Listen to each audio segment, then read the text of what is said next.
This show is brought to you in part by viewers like you who joined a Patreon or become YouTube members. Thank you. And if you could, hit the like button and subscribe if you want more Browns-focused content. So when the Browns job is brought up, or the possibility before Kevin was officially fired of the Browns job opened up, a common retort would be, well, who's going to take the job? The Browns job is not going to be an attractive job. And I want to talk about that conversation because I think a lot is being left out of that conversation. I think it deserves to have more surrounding it than what it is right now, because right now people are looking at it and going, well, the Browns aren't that good. The job's not attractive. Nobody's going to want to take it. But we're not really surveying like the larger context of what's going on around the league. The first question we got to ask, right? If we don't think the Browns job is the most attractive job in the world, what makes a good job in the NFL, right? What is a good head coaching job in the NFL? Some people will say it's all about ownership. Some people will say it's all about quarterback. I tend to think it's about quarterback. I think somebody would take a job because the quarterback is really good, but ownership's a little iffy. I don't think somebody would do vice versa, where a team doesn't have a quarterback, but does have a good owner or whatever that even is. I'm not really like the biggest believer that like good ownership exists. I think all 32 teams are ran by people who aren't qualified to make football decisions at the end of the day. And the real question is, how much separation can you get from ownership to football ops while still being able to get a lot of money from ownership? That tends to come with a quarterback 9 times out of 10. So for me, if I were a guy looking for a head coaching job, I would focus on what jobs have quarterbacks, what jobs don't have quarterbacks. And I think that's the 2-tier of head coaching jobs. There are jobs that open up that have quarterbacks, and there are jobs that open up and don't have quarterbacks. Now, if you are a part of that first tier, the jobs that open up with quarterbacks, you can do whatever the fuck you want, and you'll be able to get the guy you want, right? Like those jobs have no problem finding head coaching candidates. If you want to go down to college and pick a college coach to take your job, you might be able to do it. If you want to convince a retired coach who has all the leverage in the world not to coach to come back and take your job, you can do that when you have a quarterback, right? The teams with the quarterbacks are the teams with the privilege in the head coaching hires. And let me be clear on this. It's not that you might have a path to a quarterback. It's not that you have a young quarterback that you think might be good. That's very different than what I'm talking about. What I'm talking about is you have a quarterback. Like the Chargers job opens up with Justin Herbert as the quarterback. There's no conversation about if Justin Herbert is going to be a franchise quarterback. He is a franchise quarterback. If the Bengals job opened up with Joe Burrow, if the Ravens job opened up with Lamar Jackson, we're talking about established franchise quarterback. Those kind of jobs, those are the good jobs. Those are the jobs that are attractive. Those are the jobs where you're going to be able to sway people from retirement, from college football. You're going to be able to sway the highest paid coordinator somewhere that's been sniping the right opportunity. That guy takes that job, right? Those jobs don't open up very often because quarterback play tends to bring stability. Stability tends to mean that you're not firing your coach a ton. So they're rare. They don't open up all the time, but that's the good job, right? Those are the jobs that open up that are good. Obviously, the Browns job, nowhere close to that. Don't have a quarterback, don't have any of that. Browns job, not one of them good-ass jobs, right? Then there's the second tier, which is teams that don't have a quarterback. And if you are a team that doesn't have a quarterback that's looking for a head coach, you probably have that job available for a reason. And the reason is you ain't that good. When you are one of those jobs, then it really just comes down to how well did your interview go? with whatever candidates are in the normal head coach search, right? Like, yeah, if you're the Browns, you're not getting John Gruden off the couch. You know what I mean? He's not leaving the comfy couch to come coach your football team when you don't have a quarterback. You're not going to get Jim Harbaugh to leave Michigan to take your job. You're not going to get Marcus Freeman to leave Notre Dame to take your job. You're not getting any of that. Any of these pipe dreams of these high profile, already established coaches that have a lot of history and can go where they want and pick where they want to go. If you have your heart set on one of those people, I'm here to break your heart. The Browns have no shot in hiring any of those people because those people are going to go to jobs, not jobs that have a chance to get a quarterback, but jobs that have quarterbacks, real quarterbacks. That's who takes those jobs. So keep that in mind, right? That there's really two tiers to this. Are you one of those teams or are you the other? If you're not one of those teams, the access to the pool of talent that you have at head coach is the same as everybody else, right? You are looking at coordinators, you're looking at retreads, guys who've been in the league for a little bit that've made some noise, guys who've been in the league for a long time, haven't made some noise, but really have good reputations, stuff like that, right? You're looking at the same pile of candidates that everybody else looks at. Now, again, I'm going to make this abundantly clear.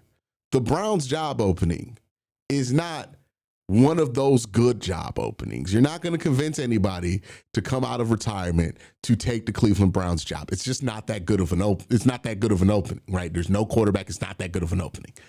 But the Browns job opening is a pretty normal job opening. Yeah, there's some downsides to this job opening. You still got to deal with one more year of Deshaun Watson, even though it'd be pretty easy to deal with that. Just put him as the emergency quarterback. He gets cut in the next offseason. It really doesn't have to be a big deal anymore. I mean, the Browns had Deshaun Watson on the roster all year this year.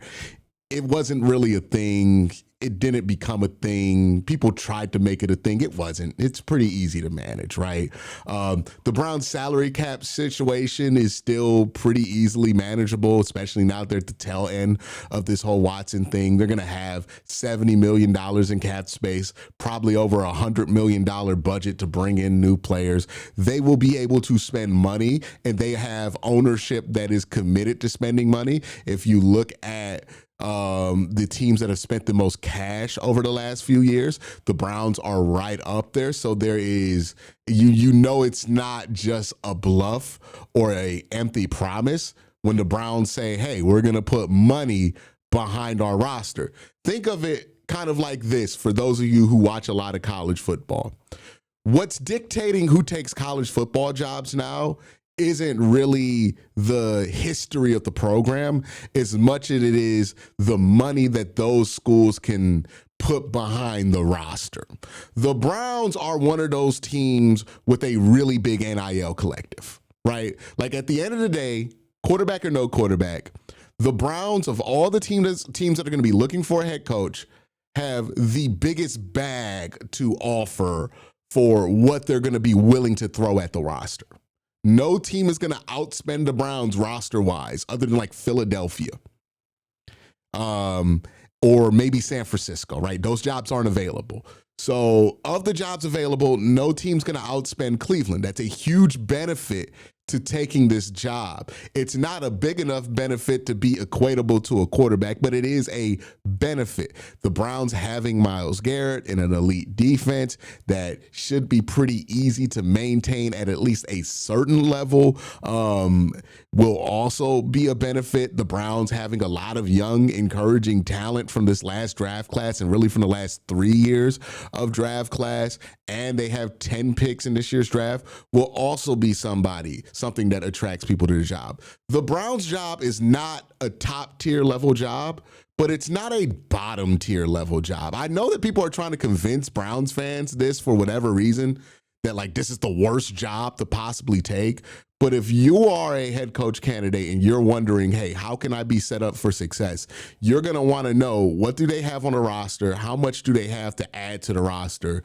The Browns are going to be winners in those conversations. Do the Browns have an easy path to quarterback? No. But if we look at the other teams available, quarterback is an obstacle for those teams when it comes to hiring a head coach, as much as an obstacle for the Cleveland Browns. And that's the next thing I want to talk to.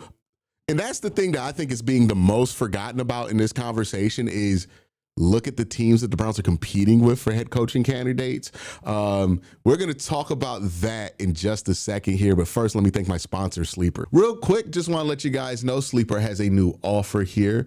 They're offering a free $20 entry, no deposit required. And also, if you're a first-time user, you also will receive a 100% match on up to $100 when you use the promo code Worst Take. Again, $20 free, no deposit required. Plus, first-time users also receive a 100% deposit match up to $100. Join Sleeper. Real underrated element of this, right? Because whenever you talk about the Browns job, people will bring up jobs that aren't open as examples of jobs that are better than the Browns, but those jobs aren't open, right? People are like, well, if Pittsburgh opens up, they're going to get whatever can. Or if Baltimore opens up, yeah, of course, those teams have access to different candidates that the Cleveland Browns have, especially Baltimore. I don't know if Pittsburgh is that level anymore. They don't really spend a lot of cash. They don't really put a lot towards the roster. All they have is like people believe in their ownership still. But I don't know. I think part of the reason they're scared to fire Mike Tomlin is because they kind of know that they're not going to be that attractive of a job if they let go of Mike Tomlin, which is not a good reason to keep a head coach. We talked about that before, but that's Pittsburgh's business. I'll stay the fuck out of it. That being said, right, let's look at some of the other teams looking for coaches right now. And it's not like we're talking about some impressive stuff going on, right? We got the Raiders, who maybe have the best argument to say, hey, we can get a quarterback, right? Because the Raiders have a #1 overall pick, and they got some young players on offense, Brock Bowers, Ashton Genty. You can talk yourself into that. Here's the problem with the Raiders. One, cash poor franchise. This is a franchise that has had to trade Khalil Mack because they couldn't afford to pay him. Not much has really changed. They had some of that cash infusion from private equity that involved Tom Brady, some kind of weird shit like that. But they're still a cash poor franchise, which means their budget for the roster is just going to be smaller than a lot of other teams available. So yeah, you get the #1 overall pick. And if you love Mendoza, that's a huge plus for whoever's taking that job. But you also have to deal with a much smaller operating budget. You also have to deal with ownership that's fired a lot of coaches in a little bit of time. We're talking about a team that's fired, 3 coaches in the last 3 seasons or something crazy like that, or 3 coaches in the last 4 seasons. Since 2022, they fired 3 coaches. So it's not really a job that screams stability either. And it begs the question, like, hey, does whoever take that job end up wanting to swing on a veteran quarterback because they know that they can lose that job very quickly? Or do they take the quarterback #1 overall, hoping that that buys them 2-3 extra years to get things right because they want to kind of commit to the quarterback? I don't know. It seems like you get 2 years max out there in Las Vegas. So yeah, does that job have its benefits? Sure.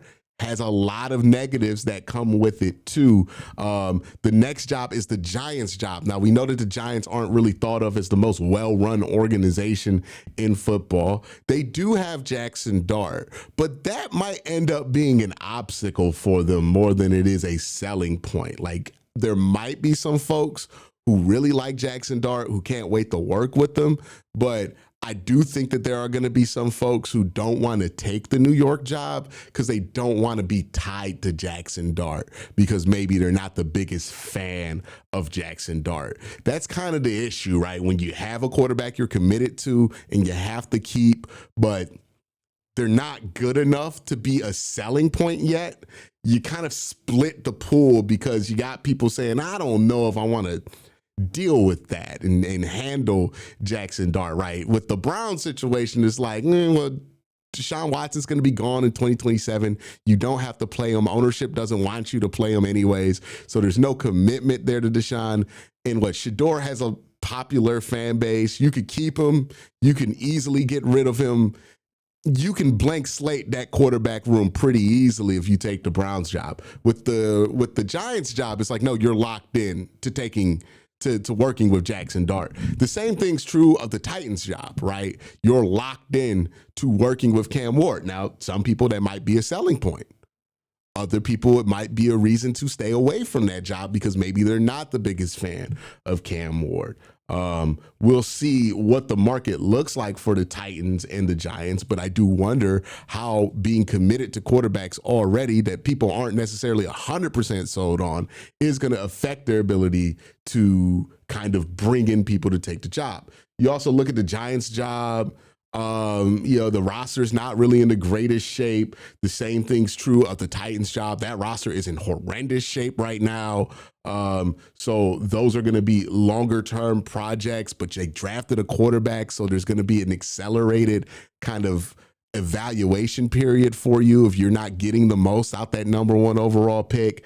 There are a lot of ways that you could talk yourself into that Titans job not really being the best.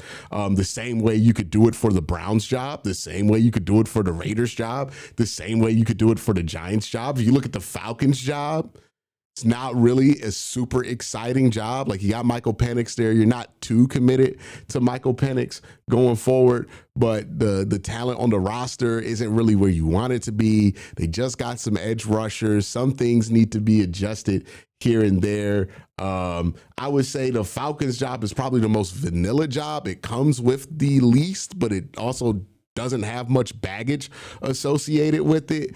And then we look at the Cardinals job, which comes with a ton of baggage. Like, you got to figure out what you want to do with Kyler Murray. Do you want to hang on to Kyler? Is Kyler a selling point to you? Or do you want to let go of Kyler and kind of just start all over again? Is Marvin Harrison Jr. at this point of his career a selling point to you, or is that a disappointment for you? Where do you sit with that? They haven't really utilized all the draft picks that they got from Houston when Houston made that crazy trade a couple of years ago to get CJ Stroud and Will Anderson. So you just end up in a place where there's a lot of questions with the Cardinals. Also not the most cash-rich franchise, not going to have the huge budget here, right? So every single one of these jobs, I think, are in the same tier, is my point. I don't think one of these jobs are that much better than the other. To some people, the amount of money that the Browns are going to be able to offer coaches in terms of salary and in terms of budget for player is going to dictate what they want to do. For other people, it's going to be, hey, I like Cam Ward, or hey, I really like Mendoza and they got the number one overall pick, or I like Dante Moore and they have the number one overall pick. There's going to be different things that determines why different jobs are more attractive to people, but it's really going to come down to the interview process. So that's my whole 2 cents on this whole, is the Browns job attractive enough to find a sufficient replacement? There's more I can get into, right? The fact that Kevin Stefanski was a fine hire. The Browns job wasn't very attractive when they hired Kevin Stefanski. They were coming off of firing a coach after 1 year. They didn't even have a general manager yet. You could have painted the Browns as a complete mess in 2020 when they hired Kevin, but they were still able to find Kevin, hire him, and it worked out. So the idea that it's impossible for the Browns to find a decent head coach candidate when they're not the most desirable job has already been debunked by the Cleveland Browns themselves, right? So a lot of things that people are just saying to kind of be pessimistic about the outcome of this coaching hire because maybe they were attached to Kevin, I think are not really the as strongly thought out as they may think. I think the Browns job is a normal job opening with positives and negatives that the Browns will be able to sell. And for the right person, this job's going to make a lot of sense to. But for people who aren't interested in what the Browns have to offer, then it's not going to make sense to them either. So it's really going to come down to the interview process. who aligns with how the Browns want to operate, and who can see the benefits of what the Browns offer, which is they're going to spend the most money on the roster out of all of these teams. They're also probably going to pay the best out of all of these teams from a personal salary standpoint.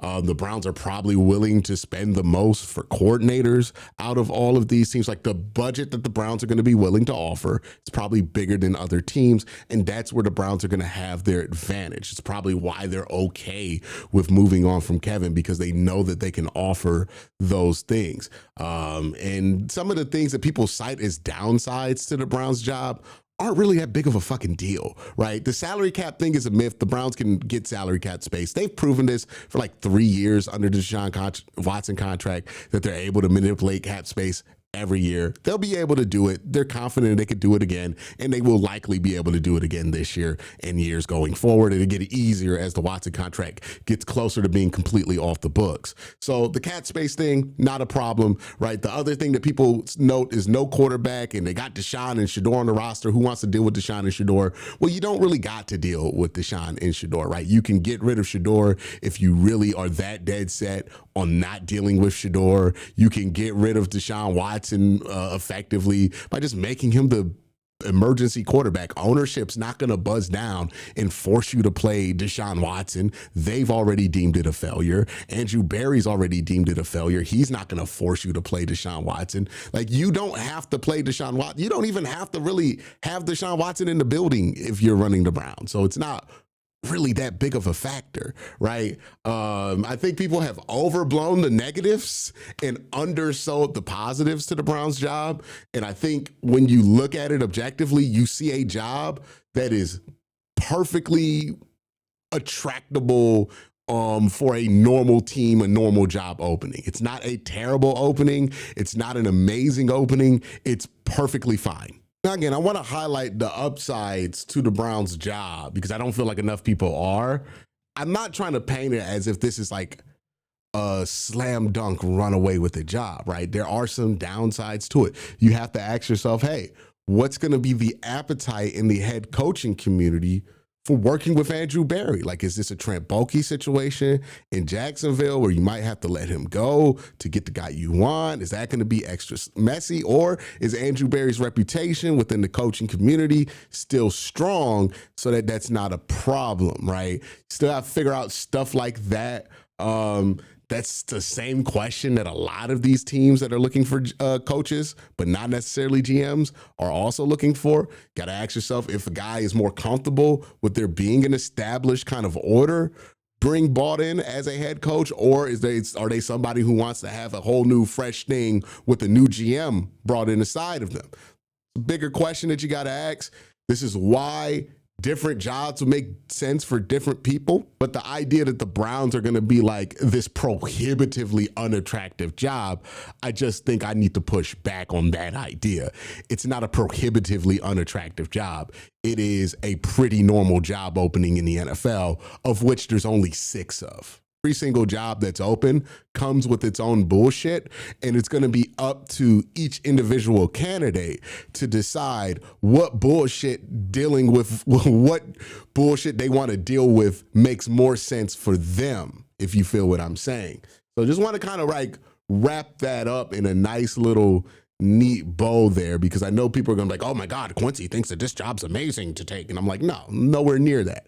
But I also just don't think this is like a disaster opportunity for people, or that's how people are going to view it. Maybe I'm wrong. Maybe I'm dead on with this, but we'll see. It's not like if the Browns job had opened up in like 2022. Like, that would have been an awful time for the Browns job to open up when we didn't have first round picks or something like that. But now that they got their first round picks back, now that they have a budget for free agency, it's a pretty attractive job as far as regular attractive jobs go, right? If we're going to compare it to jobs with quarterbacks, obviously the Browns are nowhere near that. But if we're going to compare it to what else is out there, which is the teams that are hiring, the Falcons, the Giants, the Raiders, the Cardinals, the Titans, Browns job, it's right on that same tier with those jobs, which means they'll have access to similar levels of candidates. So we'll see what happens. Y'all have a great day. Have an even better night. Peace.